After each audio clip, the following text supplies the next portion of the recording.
নমস্কার, শেফালি রসনা রান্নাঘরে আজকে আমি বানাচ্ছি চিংড়ি মাছের ভাপা। খুবই সহজ, কম মশলা, অসাধারণ স্বাদ। একবার না বানালে স্বাদটা বুঝতে পারবেন না। তাহলে দেরি কেন, একবার বানিয়ে ফেলুন, গরম ভাতের সঙ্গে দুর্দান্ত লাগবে। এবার রান্নাটা শুরু করছি। প্রথমে আমি 300 গ্রাম চিংড়ি মাছ ভালো করে পরিষ্কার করে ধুয়ে সামান্য নুন, হাফ চামচ হলুদ পাউডার আর 1 চামচ সর্ষের তেল দিয়ে 10 মিনিট মতন ম্যারিনেট করে রেখেছি। আর 1 টেবিল চামচ কালো সর্ষে, 1 টেবিল চামচ সাদা সর্ষে, 1 টেবিল চামচ পোস্ত আর 3 টেবিল চামচ নারকেল কোড়া, 2টো কাঁচা লঙ্কা, সামান্য নুন আর একটু জল দিয়ে ওটা পেস্ট বানিয়ে রেখেছি। আর নিয়েছি 1 টেবিল চামচ টক দই, সঙ্গে 1 চামচ চিনি ফেটিয়ে রেখেছি। এবার সমস্ত আমি একসঙ্গে মিশিয়ে সামান্য একটু তেল দিয়ে ভাপাতে বসিয়ে দেব। আর নিয়েছি 3টে কাঁচা লঙ্কা। এবার আমি একটা বোল নিলাম, বোলের মধ্যে সমস্ত বাটা মশলাগুলো দিয়ে দেব।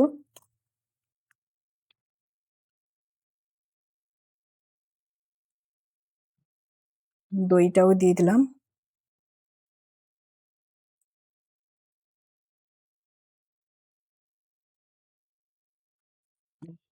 আর দেবো হাফ চামচ হলুদ পাউডার,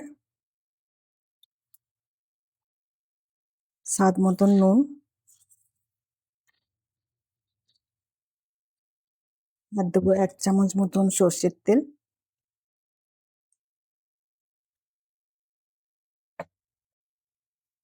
আর দেবো বাটি ধোয়া জল,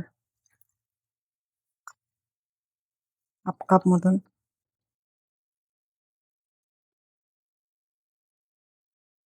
দিয়ে আমি ভালো করে মিশিয়ে চিংড়ি মাছের সঙ্গে মাখিয়ে নেব।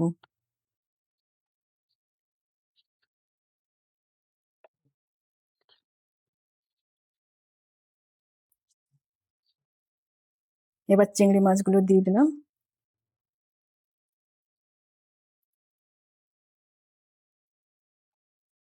ভালো করে মাখিয়ে নেব।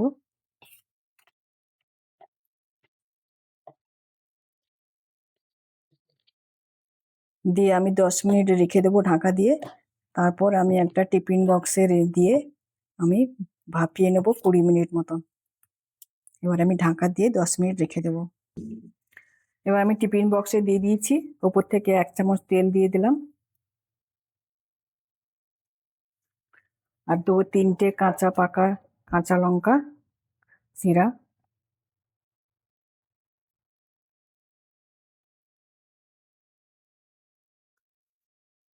এবার আমি ঢাকা দিয়ে স্টিমে বসিয়ে দিলাম একটা কড়াইতে, জল দিয়ে নিচে 15-20 মিনিট আমি ভাপিয়ে নেব। এবার 20 মিনিট হয়ে গেছে, ঢাকাটা আমি খুলে দিলাম,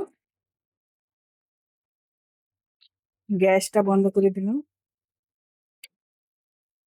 এবার টিফিনের ঢাকনাটাও খুলে দেবো।